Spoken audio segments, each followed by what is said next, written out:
વડોદરાના વારસિયા વિસ્તારમાં આવેલી એક હોમ એપ્લાયન્સીસની દુકાનમાંથી વૃદ્ધાની લાશ મળી આવતા ખળભળાટ મચી ગયો હતો। પોલીસને આશંકા છે કે વૃદ્ધાની હત્યા કરવામાં આવી હતી, જેથી પોલીસે હત્યાનો ભેદ ઉકેલવા માટે ફોરેન્સિક નિષ્ણાંતોની મદદ લીધી હતી। વૃદ્ધાના માથાના ભાગે ઈજાના નિશાનો જોવા મળ્યા હતા। પોલીસે આ બનાવ અંગે તલસ્પર્શી તપાસ શરૂ કરી છે। વડોદરાના વારસિયા વિસ્તારમાં આવેલી રાધેશ્યામ સોસાયટીમાં આવેલી ઓમ સાઈ સેલ્સ એન્ડ સર્વિસીસ નામની હોમ એપ્લાયન્સીસની દુકાનમાંથી એક વૃદ્ધાની લાશ મળી આવી હતી।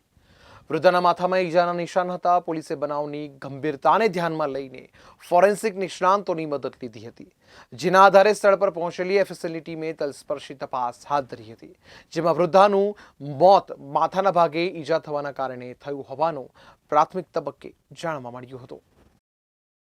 આ લગભગ 20-25 વર્ષથી રહે છે અને સભામાં એવું હતું કે આજુબાજુમાં કોઈ એમને સંબંધ નહોતો, એ ભલાને એમનું કામ હતું અને એ દિલ્હીના મૂળ રહેવાસી હતા અને બાકી અહીંયા કોઈ એમનું કોઈ સગું નહોતું। અને આજે મરનાર છે એમનું નામ શું?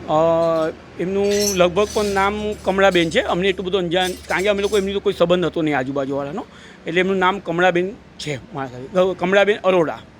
લગભગ ઉંમર કેટલી હશે એમની લગભગ ઉંમર પણ 65-70ની વચ્ચે હશે। આજુબાજુમાં વ્યવહાર કેવો હોય? આજુબાજુ કોઈ જ વાતચીત હતી જ નહીં સાહેબ, બિલકુલ નહોતું, એટલે તો અમને નામ નથી ખબર એમના। અને ક્યાંનો બનાવ છે આ બનાવ ક્યારે થયો અમને એકચ્યુઅલમાં જાણ નથી। આ તો પોલીસ સાહેબ આવ્યા અને ઉપર ગયા ને ઇન્ક્વાયરી કરી, તારે નીચે ઉતરતા તારે અમને જાણ ખબર પડી કે બેન એક્સપાયર થઈ ગયા છે માસી, બાકી અમને ખબર જ નથી કે માસી એક્સપાયર છે।